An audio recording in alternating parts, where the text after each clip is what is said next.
Olá, está no ar o videocast da Durgs Sindical e nesta edição nós vamos falar sobre financiamento de pesquisa e o futuro da ciência. O nosso convidado é o professor Rafael Hesler, que é titular do Departamento de Farmacologia do ICBS da URGS, com experiência em gestão de ciência, tecnologia e inovação. Foi pró-reitor de pesquisa da URGS e atualmente exerce o cargo de diretor técnico científico da Fundação de Amparo à Pesquisa do Estado do Rio Grande do Sul, FAPERGS. Olá, bem-vindo ao nosso programa. Prazer estar aqui, uma honra. Obrigada. Então, nós vamos começar agora o programa com a minha autodescrição, depois peço a gentileza que o professor também faça. Meu nome é Simone Medeiros Ramos, eu sou jornalista, sou uma mulher preta, tenho os cabelos castanhos escuros, tingidos em tons claros, estou vestindo uma blusa amarela, tenho os olhos castanhos escuros e também estou aqui bem já empolgada para falar sobre pesquisa e ciência. Ok. Meu nome é Rafael Hesler. Eu sou um homem branco, de olhos azuis, cabelos acinzentados, eu acho, já foram loiros. Estou vestido com um suéter e um blazer pretos. E já lanço essa provocação, professor. Qual é, afinal, a fatia dos pesquisadores em ciência? Como está essa trajetória do financiamento aqui na pesquisa e na ciência no Brasil hoje, na sua avaliação? Primeiro, eu quero dizer que é muito bom estar aqui porque eu sou filiado à URGS desde que eu entrei como professor efetivo na URGS há 23 anos. Tenho muito orgulho desse sindicato e do trabalho que o sindicato faz. Como país, nós temos uma deficiência crônica em termos de segurança de financiamento científico e de governança do financiamento científico. Se a gente se compara com os países que conseguiram sair dessa posição de economia periférica e transformar a sua economia para que ela funcionasse com base em ciência e tecnologia. Os investimentos desses países foram muito consistentes, sempre 3%, 4% do PIB, né, ou mais, dependendo de alguns momentos históricos de alguns países e de alguns projetos. E nós nunca tivemos essa consistência, né? A gente sempre está sempre está em crise crônica, permanente e insegurança permanente. Então, eu diria que está muito longe de ser suficiente. Já tivemos momentos de mais melhores, momentos piores, mas nunca o que precisaríamos ter. E como foi essa trajetória do financiamento que nós estávamos conversando antes, né, em relação a essa linha histórica? Se pegar os últimos 30 anos, talvez, 35 anos, nós tivemos os anos 1990 como um período misto, onde muita coisa interessante aconteceu. Surgiram programas de grandes redes de pesquisa, como Institutos do Milênio, os Pronex, seguido dos anos, mas com financiamento geral, um nível de financiamento muito baixo, né? A gente chega no último ano do segundo mandato do governo Fernando Henrique Cardoso com um nível de financiamento muito baixo e com um sistema com muita insegurança. Nos anos 2000, foi 2000 a 2012, 13, eu diria que foi o nosso período de ouro, onde nós chegamos a ter esperança de uma virada, né? A gente teve um crescimento progressivo dos orçamentos. Se eu pegar como critério, por exemplo, o orçamento do CNPq, que é a principal agência federal, né, de apoio à ciência como um todo, em todas as áreas do conhecimento, é o Conselho Nacional de Desenvolvimento Científico e Tecnológico. De 2002 a 2012, houve um incremento continuado do orçamento. Mas mais do que isso, mais do que volume de orçamento, nós tivemos uma série de mudanças legislativas e de governança do sistema nos anos 2000, que transformaram o cenário e que criaram muito dos movimentos positivos que nós temos hoje. Então, por exemplo, houve todo um pacote de mudança na legislação federal que permitiu que as agências federais pudessem começar a financiar a inovação diretamente no setor privado. E isso estimulou a criação de consórcios entre o setor acadêmico e o setor privado, isso estimulou iniciativas de desenvolvimento tecnológico na indústria brasileira. E o cenário de startups tecnológicas, que é muito importante. Muitas delas surgem a partir de pesquisas feitas na nossa academia, na nossa universidade. Então a FINEP, o BNDES, esses órgãos, começaram a ter novos tipos de programa para incentivo à ciência mais voltada à tecnologia e aplicação. E junto com isso tivemos também um incremento naquele período no investimento nas agências públicas federais. Infelizmente não houve essa continuidade, porque entre 2010 e 2012 nós passamos a ser vistos pelo mundo como uma potência emergente científica, né? Uma potência científica emergente. E começaram a aparecer na imprensa científica internacional notícias de como o Brasil estava no caminho finalmente para chegar lá, né? E foi um momento de bastante esperança, eu diria, na carreira dos pesquisadores aqui. Mas isso não teve continuidade, é uma coisa crônica do Brasil, de os momentos de progresso se alternarem com momentos regressivos, né? E 2016 em diante nós tivemos uma perda continuada do financiamento, de novo usando como critério como métrica o orçamento do CNPq. E agora estamos num momento de pequena recuperação, muito, muito insuficiente, muito aquém do necessário. E de que forma esse setor público e privado eles podem contribuir com esta inovação científica? De novo, na experiência dos países conseguiram se desenvolver, né? E a receita do desenvolvimento não é misteriosa. Ela já aconteceu e já foi provada pela história muitas vezes em diferentes lugares. Na minha visão, tudo parte de uma decisão nacional, de um projeto nacional de desenvolvimento que tenta transformar a economia numa economia mais avançada, mais baseada em ciência. E aí, a partir de uma direção sempre do Estado Nacional, do poder público em nível federal, os Estados Unidos são o maior exemplo disso, onde o poder público coordena e financia de forma muito intensa todo o processo de desenvolvimento científico e tecnológico. Se criam sistemas, né, complexos científicos, vamos dizer complexos científicos / industriais, em que se promovem essas interações, esses clusters que reúnem academia, governo, sociedade civil, pequenas empresas tecnológicas, startups e a indústria mais consolidada.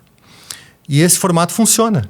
Esse formato com um olhar para que haja um desenvolvimento soberano, para que haja uma emancipação tecnológica do país, para que haja uma industrialização crescente no sentido do país poder ser mais autônomo na produção dos insumos que precisa. Esse modelo funciona. Então, esses arranjos que tentam aproximar a academia da indústria nacional e a geração de novas empresas tecnológicas a partir da academia é uma receita de sucesso, né? Agora, isso tem que ser feito com grande intensidade e com financiamento muito sólido e com muita segurança de continuidade.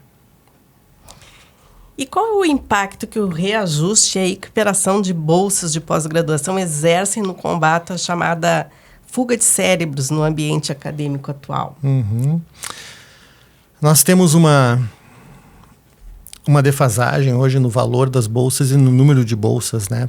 Às vezes, quem não é da nossa bolha, como eu falo, não entende o conceito da bolsa, né? A bolsa não é uma bolsa de estudos, como as pessoas normalmente entendem, onde você faz um curso, adquire algum avanço educacional financiado sem precisar pagar para a instituição. A bolsa, no contexto da pesquisa, não é isso. A bolsa de mestrado, doutorado, ou de pós-doutorado, é o salário, de fato, que que permite a subsistência do pesquisador enquanto ele está efetivamente trabalhando como profissional de ciência, produzindo ciência, durante seu mestrado, doutorado. Essas bolsas se referem à atividade de produção de conhecimento científico inédito, né? Não apenas da pessoa estar estudando, digamos. E nós temos essa defasagem. No Brasil, os índices de evolução da produção científica sempre acompanham os índices de formação de mestres e doutores. O Brasil construiu um sistema em que a pós-graduação é muito ligada, é basicamente onde acontece o desenvolvimento científico. E nós temos hoje esse problema assim como acontece no futebol, de formar bem as pessoas. Nós formamos muito bem a base dos pesquisadores, nós formamos profissionais muito qualificados, cientistas muito qualificados nas universidades brasileiras. A minha universidade, a URGS, é um grande exemplo disso. E muitos hoje são recrutados por instituições no exterior, né? Agora, a gente não pode romantizar muito também, uma coisa que eu sempre falo, essa questão da vida de cientista no exterior. A vida de cientista é difícil em todos os lugares, e existe uma crise do sistema de pós-graduação e da carreira acadêmica que é universal. Por diferentes motivos e de diferentes maneiras, mas todos os países estão sofrendo de alguma forma com isso. O tema financiamento de pesquisa e o futuro da ciência foi abordado no debate aqui na Durga Sindical no dia 22 de junho. Essa é uma apresentação em que o nosso diretor-presidente da FAPEGS, professor Dido Lagostin, da Universidade Federal de Pelotas, ele tem muita habilidade e gosta muito de levantar e analisar dados do financiamento científico e da produção científica. E ele prepara planilhas e gráficos e tabelas, análises muito completas sobre todo o cenário, falando efetivamente em números e em dados, com métricas, né? Então, tem muito conteúdo técnico ali de alta qualidade e é um conjunto de dados que a gente leva em várias palestras e apresentações, onde convidam, e que serve como ponto de partida, talvez, não só para informar, para deixar disponíveis esses dados, mas serve como ponto de partida para nós podermos provocar a discussão sobre justamente o que nós estamos fazendo aqui, né? Sobre os caminhos da ciência no país. E na sua avaliação, qual é a perspectiva do futuro da ciência? No Brasil? No Brasil. Eu não sou muito otimista. Eu gostaria de ver uma virada, como alguns países conseguiram fazer ao longo da história, em que nós deixássemos de ser uma economia de exportação primária e que se desindustrializa crescentemente há pelo menos 40 anos. Nós temos muitos setores tecnológicos em que nós já fomos mais autônomos do que somos hoje. O setor farmacêutico, que é um pouco da minha área, é um exemplo. E nós dessemos uma virada no modelo econômico para sermos um país que tem uma economia baseada em ciência e tecnologia. Por quê? Porque uma economia baseada em ciência e tecnologia é o que vai permitir uma economia mais sustentável e é o que vai permitir uma economia de maior renda, de maior produção de riqueza. E isso pode servir para que nós consigamos cumprir as promessas sociais que o Brasil oferece, de ser uma sociedade também socialmente desenvolvida com serviços públicos generosos. Nós temos muito orgulho do nosso Sistema Único de Saúde e defendemos o Sistema Único de Saúde com toda certeza, as nossas universidades federais, de todos esses serviços públicos excelentes e generosos que o Brasil tem, mas é muito mais seguro que a gente consiga oferecer esse tipo de serviço para a população se nós tivermos uma economia que gere mais riqueza. E a geração de riqueza e de salários altos e que permita uma distribuição de renda maior, um financiamento público maior, depende de uma economia de alta produtividade. A nossa não é uma economia de alta produtividade. A nossa é uma economia de capitalismo periférico que exporta produtos primários. E aí nós ficamos presos no que alguns autores chamam de armadilha da renda média. Nós temos algumas coisas, nós produzimos alguma riqueza, nós somos referência em algumas coisas, mas a gente nunca chega lá. A gente fica sempre numa coisa... né? Então, o meu sonho seria enxergar essa virada acontecendo, esse momento de decisão em que o país resolve ser algo diferente. Não ser mais o país dos 15% de juros ao ano e do teto de gastos, mas ser o país que, como outros fizeram, faz um investimento muito decidido em um projeto nacional, coordenado pelo Estado Nacional, que mobilize o país todo em torno de um novo modelo de desenvolvimento. Eu não sou otimista de que isso vá acontecer.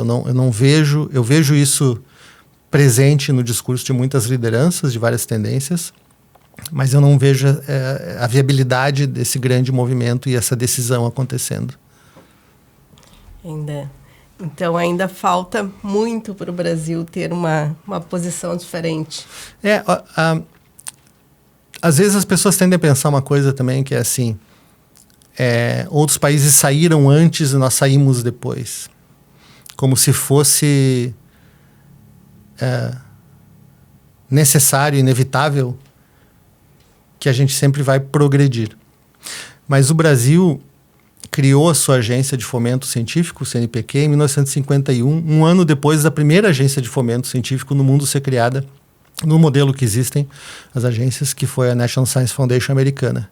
Então, o país que mais conseguiu se desenvolver cientificamente, academicamente, durante toda a segunda metade do século XX e a primeira parte do século XXI, agora sendo superado pela China.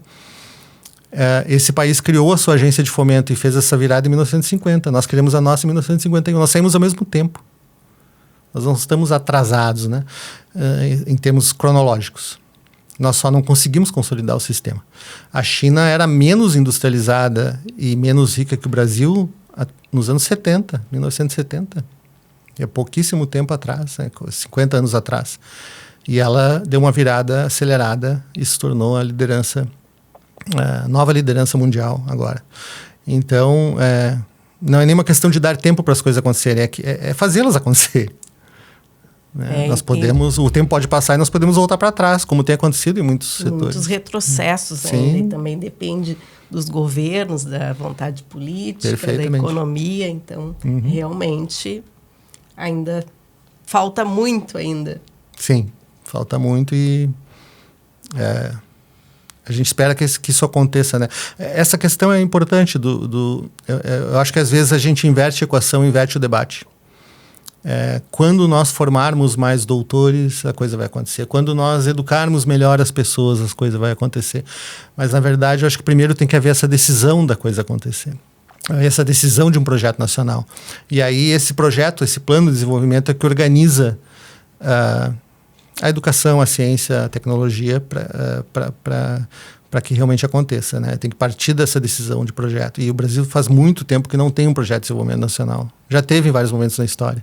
Já demos grandes viradas, já construímos a Companhia Siderúrgica Nacional, construímos a Embraer, construímos a Embrapa, mas faz muito tempo que nós não temos um projeto.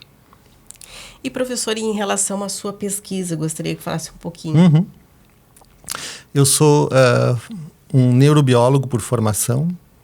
Eu sou um biólogo graduado pela URGS, com mestrado e doutorado em bioquímica. Trabalhei com o nosso saudoso professor Ivan Esquerdo, que foi meu orientador de doutorado. E com uma formação em, digamos, neurobiologia clássica, e com o tempo eu fui me interessando muito pelo tema do funcionamento biológico do câncer, principalmente tumores cerebrais, né? Porque eu venho do mundo da neurobiologia também. E desde o início o nosso laboratório nasceu em torno do conceito de combinar a neurobiologia e a biologia do câncer, no sentido de trazer ideias e informações de uma área para tentar descobrir novos fenômenos na outra área. Então hoje nós temos um grupo bastante consolidado. Nosso laboratório principal fica sediado no Hospital de Clínicas de Porto Alegre, no Centro de Pesquisa Experimental,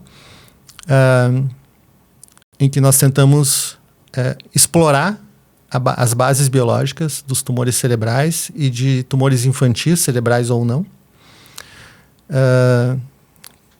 com muito nessa ideia de olhar para os neurônios normais e tentar encontrar mecanismos que são copiados pelo câncer, sequestrados, que a gente fala, pelo câncer. E com base nisso, em última análise, desse entendimento da biologia, tentar encontrar formas de prever a gravidade da doença de pacientes, o risco dos pacientes quando eles são diagnosticados, novos métodos de diagnóstico e de prognóstico clínico e novas oportunidades de tratamento. Tudo isso num nível de pesquisa. Nós trabalhamos desde a pesquisa básica até a clínica, mas principalmente um nível de pesquisa translacional que nós falamos, que é a pesquisa básica levantando hipóteses, levantando informações que daí podem ser testadas num nível mais aplicado. Obrigada. Professor, então, as suas considerações finais. A Durg Sindical agradece a sua participação aqui no nosso videocast. Eu acho que é isso, que todas as nações que chegaram num nível de desenvolvimento socioeconômico que nós almejaríamos ter, de diferentes modelos, seguindo diferentes modelos econômicos, políticos, né, elas fizeram essa transformação na base do seu modelo de desenvolvimento para incorporar a ciência de ponta como base da economia. E isso é que gera a necessidade, a demanda por doutores, a demanda por pesquisa na indústria, tudo aquilo que a gente espera que aconteça. E eu volto a reforçar, eu acho que isso vai acontecer a partir do momento que o país tomar uma decisão de ter um plano nessa direção. Obrigada, professor. Sucesso. Muito obrigado. E para você assistir o nosso videocast, basta acessar o nosso canal de YouTube da Durgs Sindical. Aproveite, se inscreva, deixe ali a sua curtida. Acompanhe também as nossas redes sociais e o nosso site www.adurgs.org.br. Até a próxima edição.